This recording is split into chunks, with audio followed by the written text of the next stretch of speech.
hapon po sa bawat isa.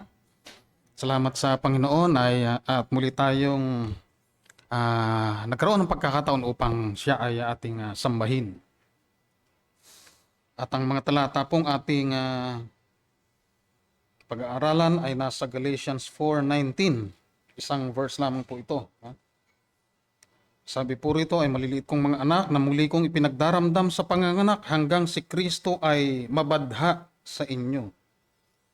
Sa English po, sa NIV, my dear children, for whom I am again in the pains of childbirth, until Christ is formed in you.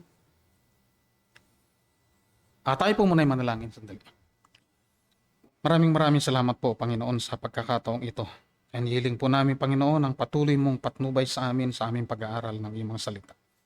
O Diyos, ang banal na Espiritu ay kumilos bawat isa sa amin upang lahat ng aming mapag-aaral ng Panginoon ay matanim sa aming mga puso. Purihin po ang iyong pangalan, sa pangalan ni Jesus. Amen. Naalala ko yung intro ni Deacon Adrian kanina tungkol doon sa yung eroplanong ng tawag dito ng yung Korean Airlines na tinarget nung fighter jet ng Russia. Napanood ko yun no? Bata pa ako noon. Hindi ko lang 1983, third year college ako, high school ako noon. At napanood ko yun. Talagang tinira doon sa ere, kitang-kita yun At nag-aklas talaga yung maraming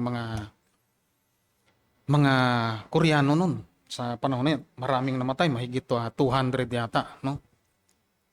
Nabanggit ko lang yun, no? Kasi ang intro ko naman ay tungkol naman sa chemistry. Kasi doon sa chemistry, yung properties ng liquid, yung liquid, it takes the shape of a container, di ba? Kung ano yung korte nung kanyang lalagyan, yun ang magiging korte nung ilalagay mo ron. Pero sa Christianity kasi, baligtad The container takes the shape of the content. At ang goal ng isang ng Christian life natin habang nasa mundo pa tayo ay para yung presensya ng ating Panginoon ay mag-increase sa buhay nating mga believers. Yung sa attitude natin makikita yon, no? Yung behavior sa speech. At paano ito magsisimula ang na para yung goal na yon ay mangyari.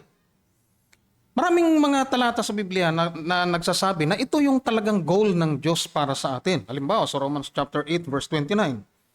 For those whom God foreknew, He also predestined to be conformed to the image of His Son. Yan po yung binabanggit doon. Tayo ay maging umayon tayo doon sa wangis ng kanyang anak. Hindi lamang po physically, kundi lahat ng tinuro niya, yung kanyang karakter, yung kanyang kaamuan, yung kanyang kapakumbabaan, no? Sinasabi rin dito sa Philippians 2:5, magkaroon kayo sa inyo ng pag-iisip na ito'y na kay Kristo din naman. Na siya bagamat nasaan yung Diyos, ay hindi niya inaring bagay na nararapat pa ang pagkapantay niya sa Diyos. So magkaroon tayo ng ganoong pag-iisip. At yan din ang sinabi niya sa 1 Corinthians 2 verse 16, datapwat nasa atin ang isip ng ating Panginoong Jesus. Okay? Doon sa 1 Peter chapter 2 verse 21 sa NIV, to this you were called because Christ suffered for you, leaving you an example that you should follow in His steps. Maraming ihinalimbawa ang ating Panginoong Jesus na dapat nating sundan. At doon sa chapter 3 verse 2 ng 1 John, sabi ron, dear friends, now we are children of God, and what we will be has not yet been made known. But we know that when Christ appears, we shall be like Him, for we shall see Him as He is. All all who have this hope in Him purify themselves just as He is pure. Kaya kung ano yung ating Panginoon, ay magiging ganun din tayo. At tayo habang nasa mundo pa, ang sabi rito, tayong mga umaasa sa Kanya, ay pinupurify natin yung ating sarili kung paano siya ay pure. So, ibig sabihin, pinapakita rito sa ating binasa na ito ay nasa stage tayo ay nasa stage na ng tinatawag nating sanctification. After ng justification, tayo ay pinatawad na, tayo ngayon ay dapat nang lumakad sa tinatawag nating pagpapakabanal. Kasi pag sinabi nating sanctification, ito ay isang ongoing transformation, no? Nangangailangan ng patuloy at proseso ito ng pagbabago natin ng isip sa pamamagitan ng pagbabasa ng Biblia, sa pamamagitan ng meditation, prayer, para ma-conform tayo doon sa image ng ating Panginoong Jesus. May binabanggit diyan sa Romans chapter 12 verse 2 na renewing of your mind. Magbago tayo ng ating mga pag-iisip. At sa prosesong ito po ng sanctification, hindi madali.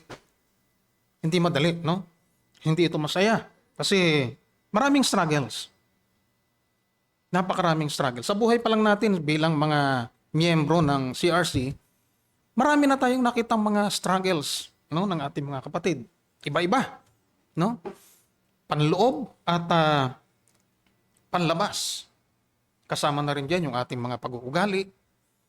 Tayo ba ay maramot? Tayo ba ay kulang sa commitment?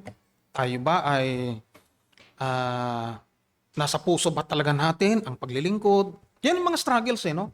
Marami tayong mga iniisip na kung minsan kumokontra sa ating panahon para tayo ay maglingkod.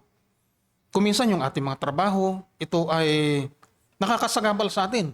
At struggle din sa atin yan, no? Bakit pag araw ng linggo, ito pa yung time na may pasok ako, no? Ano ba ang pipiliin ko? Yan. So, hindi masaya ang struggle ng isang mananampalataya, no? Pagdating sa proseso ng kabanalan.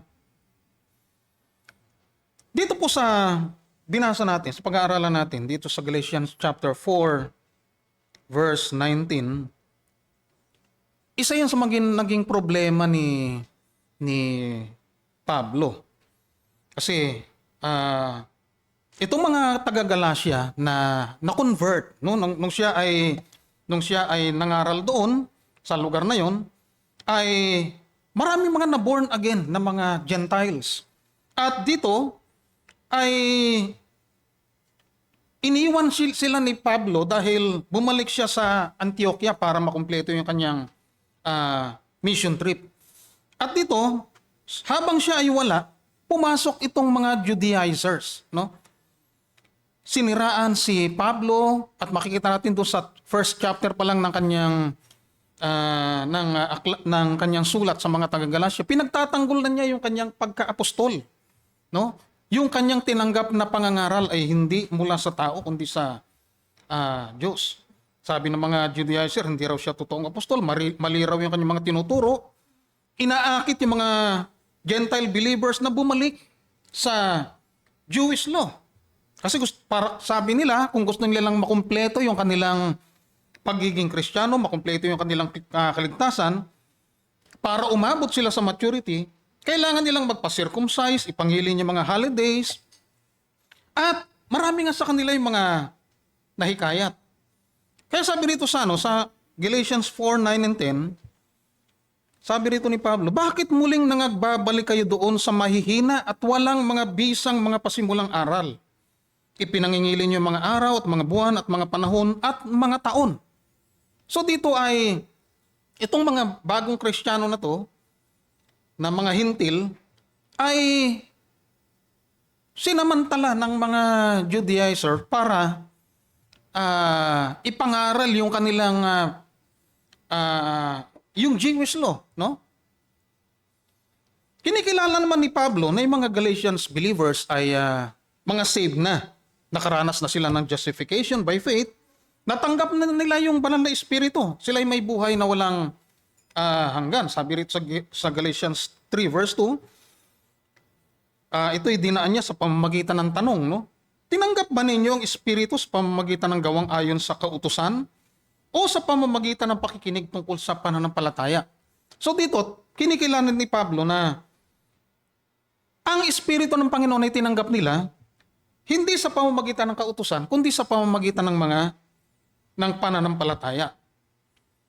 So, sila ay naligtas sa pamamagitan ng biyaya, ng gospel sa pamamagitan ng biyaya. At ito yung nagpamanghalalo kay Pablo tungkol sa kanila. Sabi rito sa verse 3, Galatians 3, napakamangmang na baga kayo? Kayong nagpasimula sa espiritu, ngayon nagpapakasakdal kayo sa laman.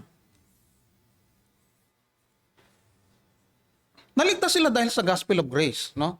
Kasi nga nagpasimula sa espiritu. Pero yung continuation ng kanilang Christianity bilang mananampalataya, yung sanctification, ibabalik sila doon uli sa kautusan. Ngayon nagpapakasakdal kayo sa laman. No? Kasi nga yun ang tinuturo ng mga Judaizers. Yung mga Judaizers, kung babasahin natin yung ibang mga babasahin tungkol diyan, ito yung mga taong sinasabi na mga Christian din, no? Kaya lang, makikita natin sa Acts chapter 15, yung Council of Jerusalem, no? Itong mga Judaizers, ito yung mga nagsasabi na yung kailangang sundin nila yung Jewish law, no? Kailangang pati yung kultura ng mga Hudyo, kailangan nilang gawin. Sundan nila. Bagamat sila yung mga Gentiles. At sabi rito ni Pablo, kung ang isang mananampalataya, ito yung punto ni Pablo, kung ang isang mananampalataya na ipinanganak na muli ay bumaling sa kautusan, sabi ni Pablo, hindi naman mawawala sa iyong kaligtasan, ligtas ka pa rin, taglay mo pa rin ang buhay na walang hanggan, walang makakapagbago ron. Pero kung sa pamamagitan ng pagbabalik mo sa batas, susundin mo uli yung mga sacrifices, i-observe mo uli yung mga Sabat at kung ano na pang mga Jewish holidays, yung kanilang growth bilang mga mananampalataya, yung kanilang paglago ay nahahadlangan. Kumbaga, ang kanilang paglaki ay hindi sila lalaki, parang magiging bansot sila pagdating sa bagay na yon. So hindi kahit kailan makakatulong ang legalismo kahit konti. So that cannot result in Christ being formed in you. Yun ang sinasabi ni Pablo. Progress should be progress towards Christ-likeness. Yun ang dahilan kung bakit tayo niligtas ng ating Panginoong Hesus. At pag sinabi naman nating kautusan, ang tinutukoy ditong kautusan, syempre yung kautusan ng mga Hudyo. Pero pag binasan man natin doon sa chapter 4 ng Ephesians at chapter 2, tayo nilikha para sa mabubuting gawa. At pinaliwanag naman dito yan sa Galatians chapter 5, yung bunga ng Espiritu ang dapat na makita sa buhay ng isang mananampalataya. Tingnan po natin sa verse 19 kung paano inumpisahan ni Pablo yung kanyang pananalita dito, no? Sa verse 19, yung first part, sabi ni Pablo, maliliit kong mga anak. So ito po ay term of endearment. Ito yung kumbaga tawag natin ng may pagmamahal doon sa ating mga mahal sa buhay, no? Tinatawag natin ng asawa natin ng sweetheart, honey, kung ano-ano pa, no? Mga term of endearment. Yung ating mga anak, tinatawag natin darling kuminsan. At kuminsan hindi na sa pamamagitan ng mga ganong pananalita, no? Kundi sa tono na lang yung lambing na lang ng pagsasalita mo sa kanila ay term ng endearment. At kung mababasa natin yung sinabi ni John do sa kanya sa first John, ano? Yung mga anak ay ilang beses niyang ginamit. Ilang beses na ginamit ni John o 17 times yata, no? At para ipahayag at ginamit ni John yan at ni Pablo para ipahayag yung kanilang malalim na pagmamahal at spiritual na responsibilidad sa mga mananampalataya sa Galacia. Kaya dito sa verse 20 sa chapter 14, sa chapter 4, may binabanggit dito na sabi rito, "Datapwat ibig kong makaharap ninyo ako ngayon at baguhin ang aking tinig sapagkat ako'y nag-aalinlangan tungkol sa inyo." Kasi yung doon sa mga unang part ng kanyang sulat, medyo matitigas yung kanyang mga pananalita na ginamit, no? O mangmang na mga taga-Galacia. Napakamangmang nyo. Sabi ganun. Sino yung gumayuma sa inyo? At meron pang parang imprecatory doon sinasabi na matakwil sila, di ba? Yung mga pananalita ni mga pananalita ni Pablo eh. Kasi nga ganun na lang yung kanyang concern doon sa mga anak niya na bago pa lang ng mga Kristiyano. At ganun na lang yung galit niya doon sa mga nagpapanggap na mga Kristiyano, itong mga Judaizers, na iba pala yung agenda, nagngangaral sila ng iba. Kaya sabi rin ay yung another gospel, no? Kaya, o yun, nabanggit nga kanina, no? Sabi rito, o mga mangmang na mga taga-Galacia, no? Sa inyo bang harapan sa harapan ng inyong mga matay si Hesukristo na napako sa krus ay maliwanag na inihayag. Ito lamang ang ibig kong malaman ninyo, tinanggap ba ninyong espiritu sa pamamagitan ng mga gawang ayon sa kautusan o sa pakikinig ng ebanghelyo tungkol sa pananampalataya. So, yung mga salita niya talagang matigas. Ganoon naman siguro talaga tayong mga magulang pagka medyo yung ating mga anak medyo lumilihis, no? Merong katigasan ng ulo at hindi sumusunod. Nakakapagsalita tayo kung minsan sa bugso ng ating galit, nakakapagsalita tayo kung minsan na para bang tayo ay galit. Di ba? Pero pagkatapos nun, humuhu pa rin naman yung ating galit. Pero yung salitang mga anak, no? Nagpapahiwatig rin ito ng isang medyo mas malawak na konteksto sa Biblia. Ang ibig sabihin, ito ay doon sa 1 Corinthians chapter 4 verse 15, yung mga taong ipinanganak ang mga tao ay mga Kristiyano ipinanganak ni Pablo dahil sila ay yung naging bunga ng kaniyang ministry, ng kanilang pangangaral. At dito ay nakikita natin yung pastoral na pangangalaga ni Pablo doon sa mga taong kanyang yung mga na-convert sa pamamagitan ng kanyang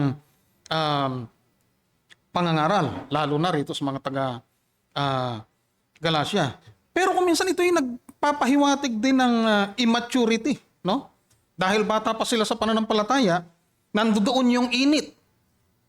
Nung bago pa lang tayo sa pananampalataya, kahit hindi tayo marunong ng maraming mga doktrina, pero alam nating tayo ay pinatawad na born again na tayo, at alam na nating langit talaga yung punta natin, ando doon yung sipag, ando doon yung init mo sa paglilingkod. At ito yung mga panahon na madali tayong mapaniwala kasi gustong-gusto natin talagang makinig, no? Ito yung mga time na sa kagustuhan mong makinig, mag-aral, matuto ng mga salita ng Diyos, ay lahat yata halos lang mangaral sa iyo. Paniniwalaan mo no? Kasi may tendency tayong mga tao na kung ano yung una nating narinig, yun ang una nating paniniwalaan. Di ba? Yun ang tendency. Halimbawa, chismis. May tendency na paniniwalaan mo yun. Maliban na lang kung ikaw ay medyo may pagka-mature na na hindi ka kagad maniniwala doon kundi pakikinggan mo rin yung kabila. Ganon din ang sinabi niya dito sa Corinto, no? 1 Corinthians chapter 3, verse 1 and 2. Ang sabi rito, at ako mga kapatid ay hindi makapagsalita sa inyo na tulad sa mga nasa espiritu, kundi tulad sa mga nasa laman, tulad sa mga sanggol kay Kristo. Kinandili ko kayo ng gatas at hindi ng lamangkati sapagkat wala pa kayong kaya noon. Ang context po kasi nito ay yung division doon sa church, no? Yung iba gusto kay Pablo, yung iba kay Apollos, yung iba kay Jesus Christ. At hindi yun sign ng maturity. Yung kumakampi-kampi ka kung na lumilikha itutuloy ng division. At yung kanilang pag-uugali ay nakikita rin doon sa ganong mga sitwasyon. So doon sa stage na yon ng kanilang faith, nitong mga taga-Galacia, sinamantala itong mga Judaizers habang wala si Pablo. Kaya makikita natin talaga yung vulnerability ng mga baby Christian. At kung minsan sinasabi natin yung baby Christians na yung hindi natututo at hindi lumalago, no? Awkward kung iisipin natin, yung isang taong nanatilim batang pag-iisip, pero 32 na, 40 na, pero ganun pa rin yung pag-iisip. At parang hindi tama, di ba? Ang isang Kristiyano ay habang tumatagal, dapat natututo. Hindi siya na stagnant doon sa kanyang faith. At dahil yan, nakatikim sila ng open rebuke kay Pablo. Pero hindi para sabing, bahala na kayo sa buhay nyo. Hindi naman yung sinabing gano'n, no? Kundi para hindi na silang madaya uli. Kasi itong mga Judaizers, mayroong ibang agenda. Kung titignan natin dito sa verse 17, chapter 4, may sinabi rito, may nangagmamalasakit sa inyo sa hindi mabuting akala. Subalit ang ibig nila ay ihiwalay kayo upang ipagmalasakit ninyo sila. Dito ay maliwanag na ang pinag-uusapan lang dito ay yung pera, no? Gusto nilang maakit para makinabang sila doon sa mga bagong Kristiyano. At pag doon sa chapter 6 ng Galatians sa verse 12, makikita natin doon na kaya lang naman nila ginagawa yung ng mga Judaizers, yung bagay na yon, inaakit nila yung mga new believers kasi natatakot din sila sa mga kapwa nila Hudyo na magagalit sa kanila. Nangyari yun kay Pablo di ba? Kay Pedro. Nung dumating yung mga Hudyo, nakisama siya doon sa mga Hudyo. Nagpanggap siyang Hudyo rin. At doon nagalit si Pablo sa kanya.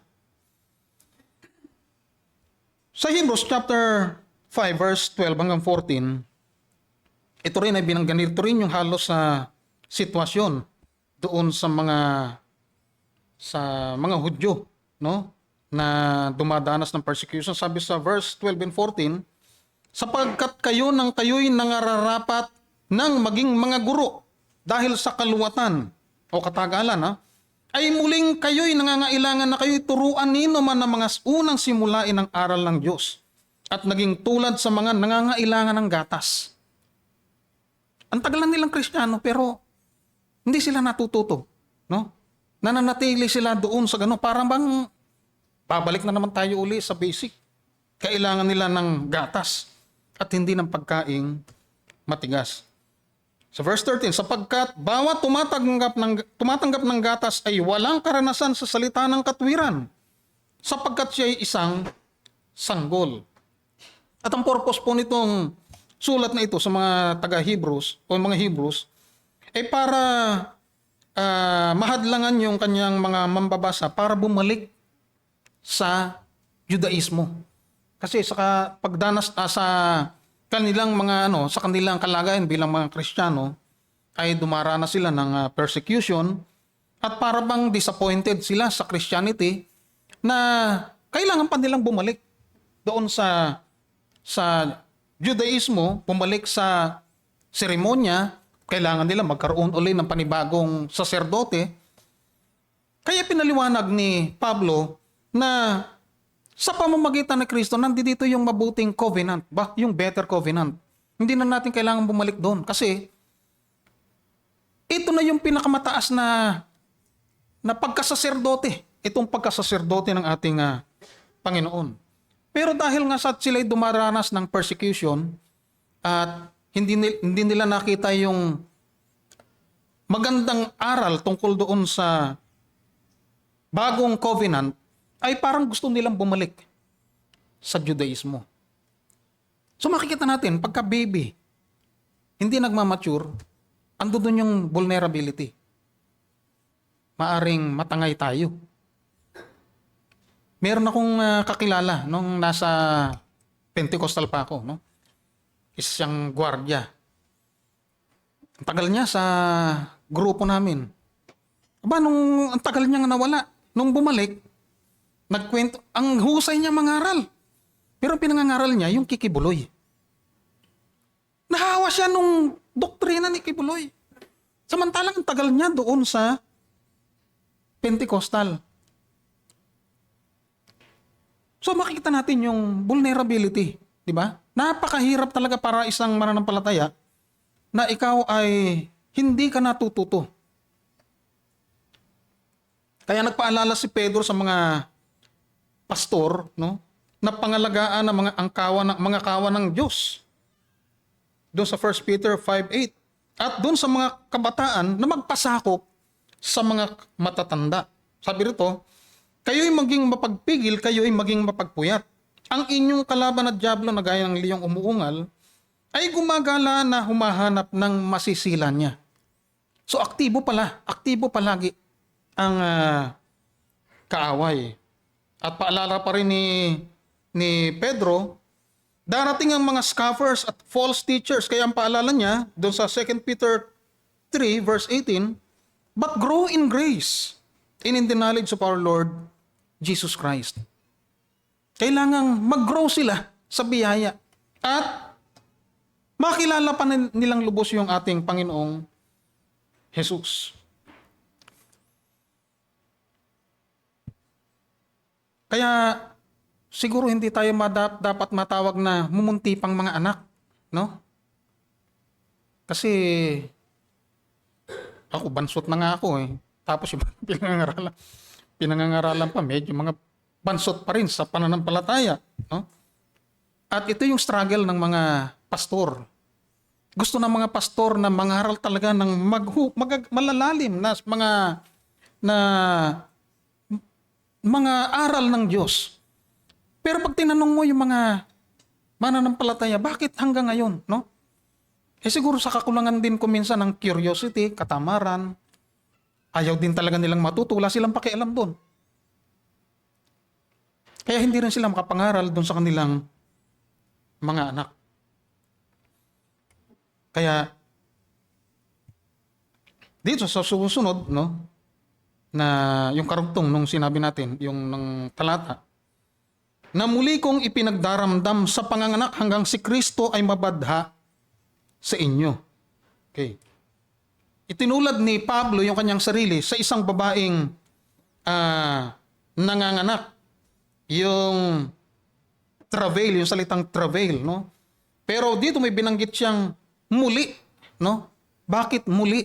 Ano ba yung mga nauna?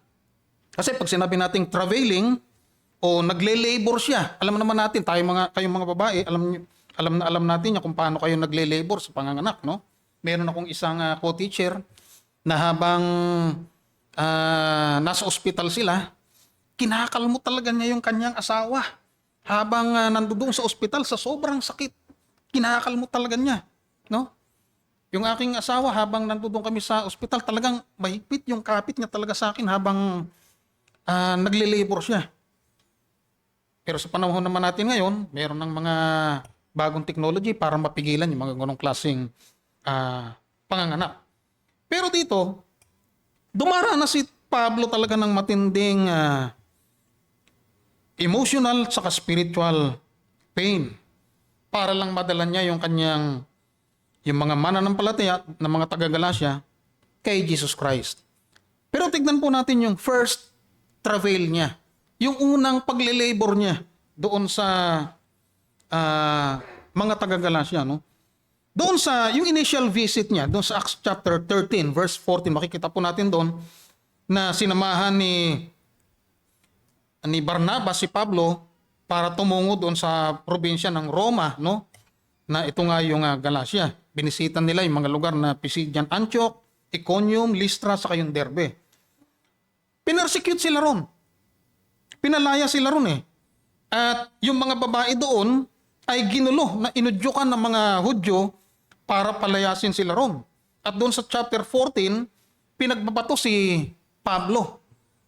At yun ay dahil sa kagustuhan niyang maipangaral yung salita ng Diyos doon. Kaya dito sa Galatians 4 verse 13, ito ngang mga naging Kristiyano ng mga Galatians, no? Nung nangangaral si Pablo doon, ay may sakit siya, dumaranas siya ng sakit. At may nabasa akong isang yung sa mga sermon ni John Piper, nakalagay doon na yung mata raw niya ay namumula at nagnanana. Siguro dahil sa time na siya binato, no? Nung pinagbabato siya, alam naman natin yung bato kung saan lang tumama yan. Baka isa sa tumama sa mata niya at yun ang naging dahilan ng pamamaga ng kanyang mga mata. At ganun pa man, sa kanyang karamdaman, hindi nakita yun ng mga taga-Galatia. Inaruga siya, no? Winelcome siya doon. At nangaral mas nakita nila yung gospel na tinuturo dinadala ni Pablo at sila ay nanampalataya. So doon pa lamang sa kanyang unang pangangaral, nandoon na yung tinatawag nating labor pains ng isang babaeng nanganganak. At ganun yung naranasan ni Pablo. Na sa kagustuhan niyang maipanganak itong mga taga-Galacia, maipanganak niya sa pananampalataya, kahit na panganib ang kanyang sinuong, ay ginawa niya para lamang maihatid yung mabuting balita ng kaligtasan. Nakakatuwa yung mga kapatid nating nangangaral sa di ba? Yung nagagawa ng mga sa street dweller, yung street dwellers ministry. Ngayon nasa na sila? Hindi na yun ngayon ang tawag doon sa kanila, no? GSM, ano ba 'yan? Gospel Sharing Ministry. Mayroon na silang mga driver na inadno ron. Sila yung binabanggit sa Bible na yung magagandang paa, no? Napakaganda ng mga paa ng mga taong mga nagdadala ng mabubuting balita. Ano naman yung second travail niya? Ito na nga, no?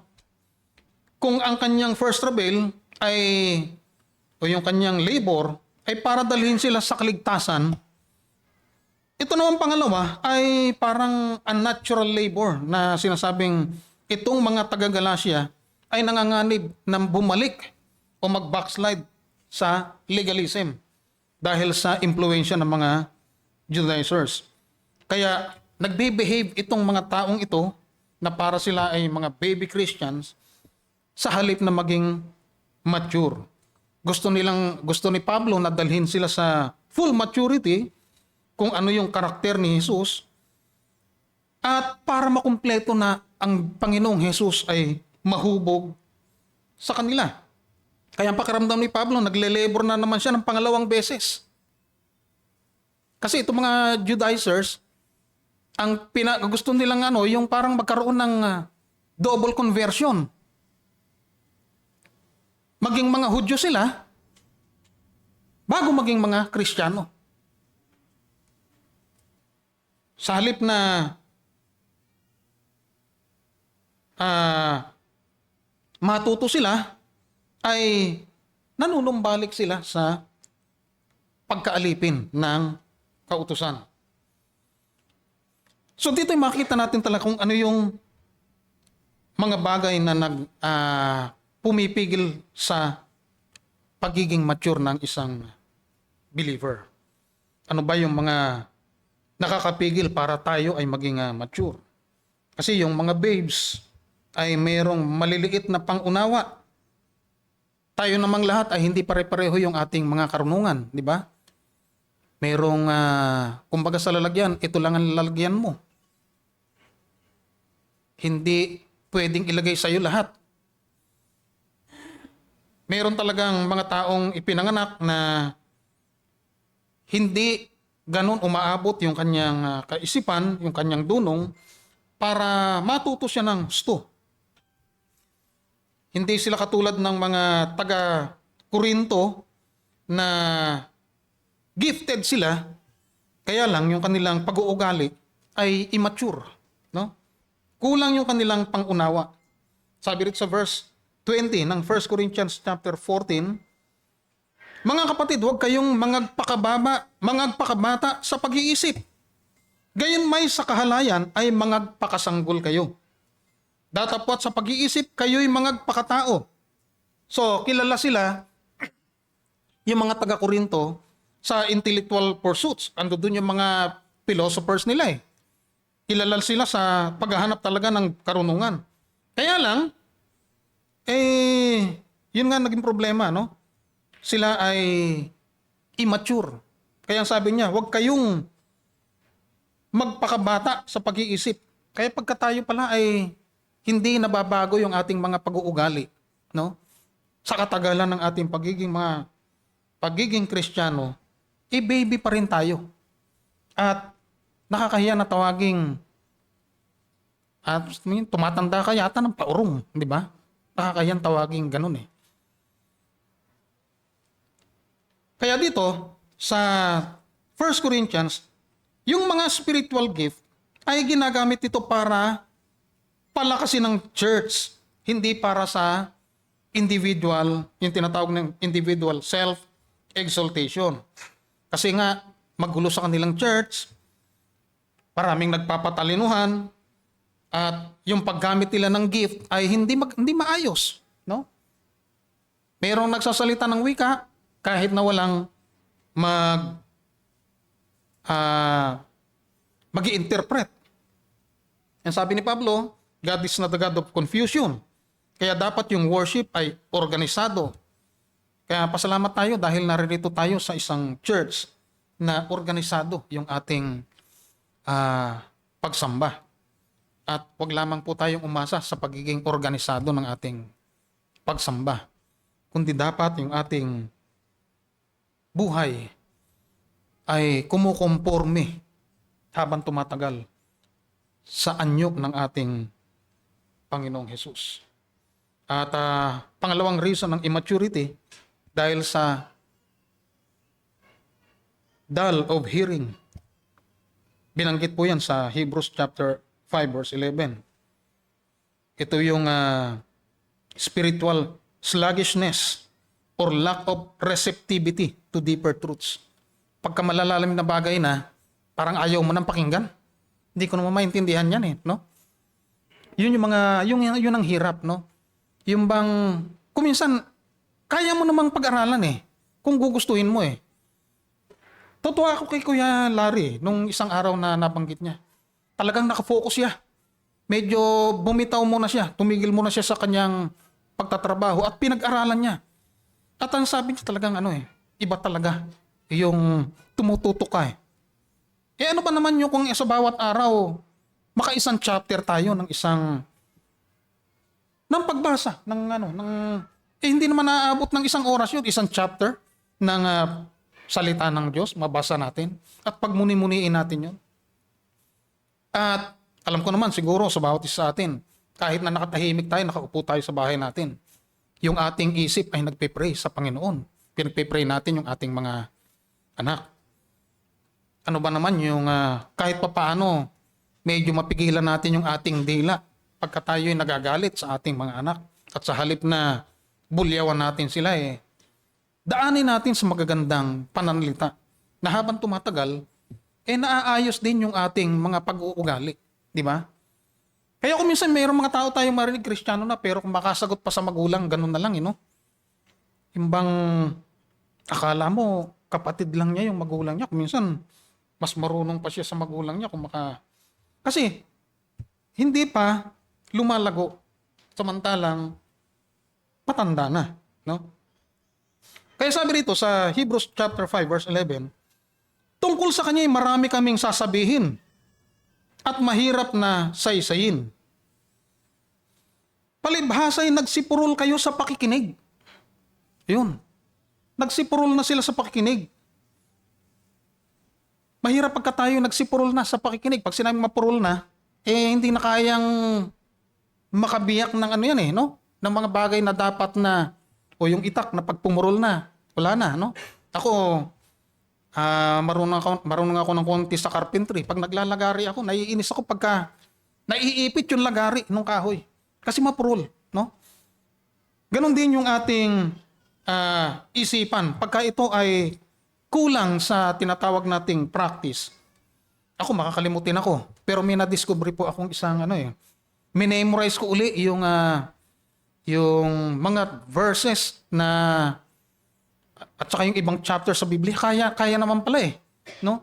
At napansin ko, parang nababawasan yung pagkamalilimutin ko Minemorize ko yung buong books ng Biblia. Ngayon, nakalimutan ko na naman no? Pero, nung nasubukan kong nakaya talaga. Tuwing umaga, inaano ko yun, nire-recite ko yun. At itong mga nakaraan, medyo tinamad ako, kalimutan ko na naman. Yung chapter 23 ng Psalms, memorize ko yan dati. Minsan tinatamad, ayun, nawawala uli, di ba? Sabi nga, learning is remembering. So sabi rito, nagsipurol sa pakikinig sapagkat nang tayo'y nangarapat ng maging mga guro dahil sa kaluwatan, ay muling kayo'y nangangailangan na kayo turuan inuman ng mga unang simulain ng aral ng Diyos at naging tulad sa mga nangangailangan ng gatas at hindi ng pagkaing matigas. Paano ba tayo magpo-progress sa maturity? Ito nga, nabanggit ko na kanina. Pagbasa ng Biblia araw-araw, tinuro po natin yan dito sa Christian Holiness, di ba? Tuloy na manalangin, lumago sa biyaya ng Diyos. Huwag kalimutan ang pagtitipon. Nabanggit po kanina sa ating Sunday School, wala na po tayong mga apostol. Wala na ring propeta. Pero mapalad po tayo, binigyan po tayo ng 4 na pastor.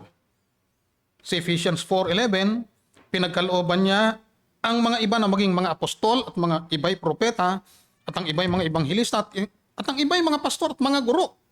Para Sabi sa verse 12, sa ikasasakdal ng mga banal, sa gawaing paglilingkod, sa ikatitibay ng katawan ni Kristo.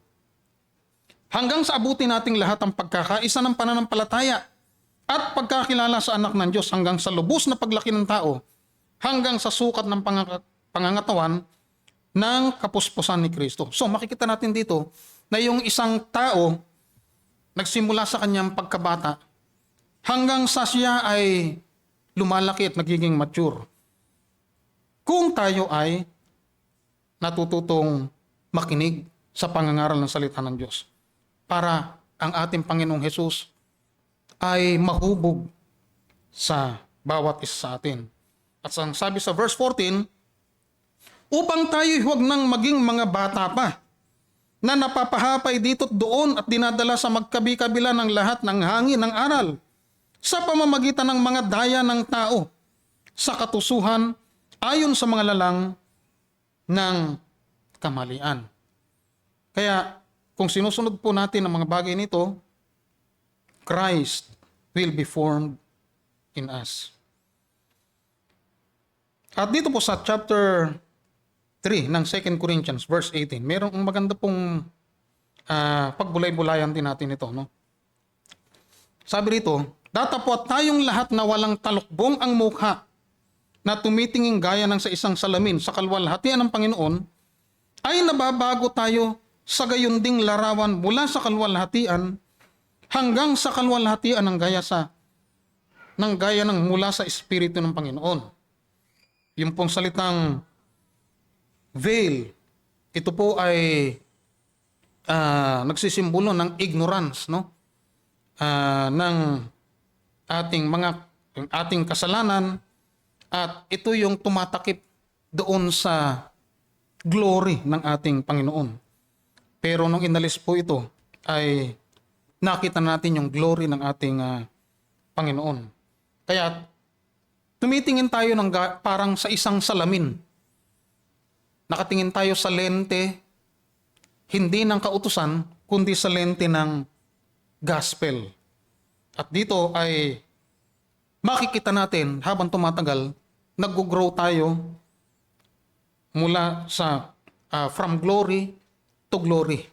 No? Unti-unti tayong nababago.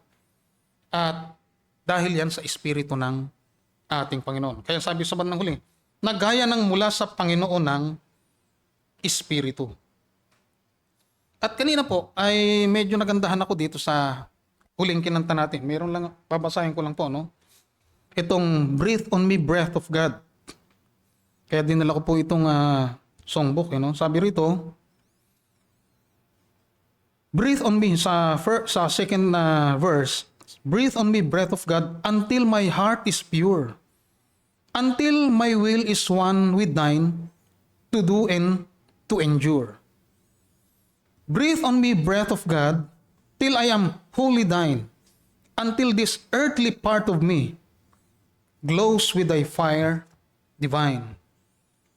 Breathe on me, breath of God, so shall I never die, but live with thee the perfect life of thine eternity.